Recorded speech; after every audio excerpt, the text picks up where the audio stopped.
કાંતિભાઈના અંગદાનથી 3 દર્દીઓને નવી જિંદગી। પાલનપુર જનરલ હોસ્પિટલમાંથી પ્રથમ અંગદાન। રાજ્ય સરકારના આરોગ્ય વિભાગ દ્વારા લોકોને અંગદાન માટે જાગૃત બનાવવા સતત પ્રયાસો કરવામાં આવી રહ્યા છે, ત્યારે બનાસકાંઠા જિલ્લામાં પણ માનવતાને સ્પર્શે તેવી ઘટના નોંધાઈ છે।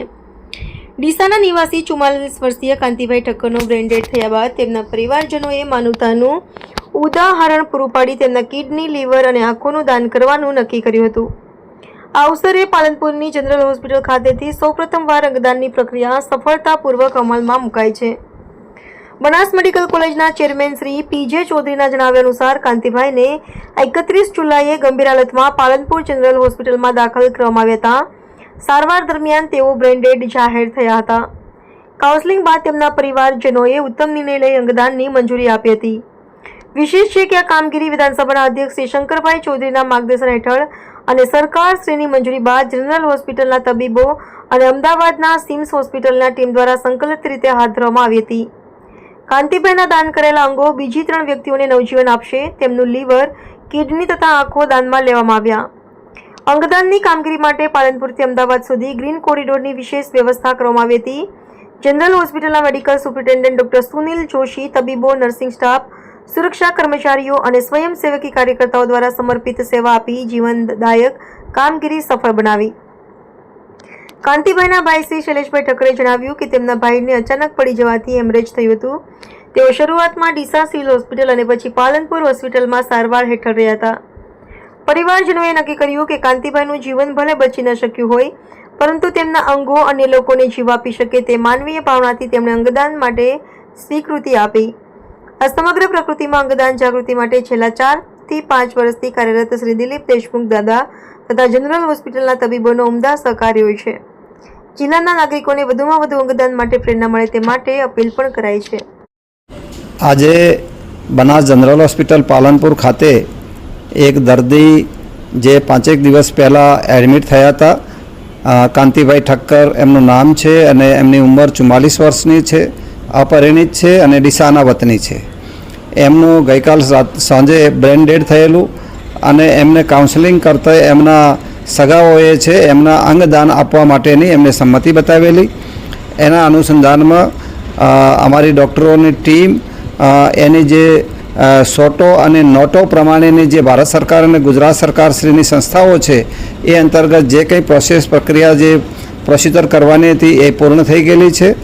અને અમારા બનાસ ડેરીના વિઝનરી ચેરમેન, ગુજરાત વિધાનસભાના સ્પીકર અને બનાસ મેડિકલ કોલેજના આદ્ય સ્થાપક શંકરભાઈ ચૌધરી સાહેબના માર્ગદર્શન હેઠળ આખી રાત આની પ્રોસેસ પૂરી કરી અને અત્યારે અમદાવાદથી સિમ્સ હોસ્પિટલના ડૉક્ટરોની ટીમ અંગદાન લેવા માટે અહીંયા આવી ગઈ છે। અત્યારે ઓપરેશન થિયેટરમાં એની પ્રક્રિયા ચાલુ છે। એમાં કિડની, લીવર અને એની આંખોનું દાન થનારું છે આજે, અને ગ્રીન કોરિડોર માટે પણ અહીંથી સૂચના અપાઈ ગઈ છે અને આ અંગદાન છે એ અમદાવાદ સિમ્સ હોસ્પિટલમાં લઈ જઈ અને સરકારશ્રીના નિયમો અનુસાર જરૂરિયાતમંદને અહીંથી આપવામાં આવશે। Thank you. સભ્ય સમાજને શું સંદેશો આપવા માંગો છો? સભ્ય સમાજને એક આ સંદેશો એ છે કે બ્રેન ડેડ થયેલા દર્દીઓને જો અંગદાન કરવામાં આવે તો બીજા ઘણા માણસોની જિંદગીને બચાવી શકાય એમ છે અને એમને નવું જીવન આપી શકાય એમ છે।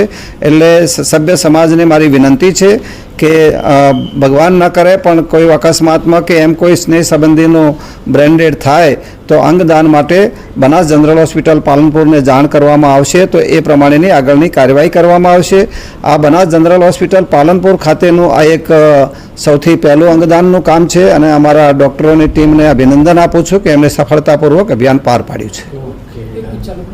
હું શૈલેષભાઈ ચુનીલાલ પૂજારા હાલ પાલનપુર રહું છું ને મારા કાકાના દીકરો ભાઈ કાંતિભાઈ મગારામ પૂજારા એ અત્યારે ડીસા રહે છે અને એમને વોમિટ થઈ હતી અને એ નીચે પડી જવાથી એમને બ્રેન હેમરેજ થઈ જવાથી અમે પહેલાં સરકારી સિવિલમાં લઈ ગયા ડીસા અને ત્યાંથી પછી અમે પાલનપુર શિફ્ટ કર્યો એમ્બ્યુલન્સ દ્વારા અને અહીંયા અમે 31 તારીખે અમે લાવ્યા હતા અને ત્યાંથી પછી આ લોકોએ ડૉક્ટરે બહુ સારવાર કરી અને ડૉક્ટરો અમને બહુ સાથ સહકાર આપ્યો।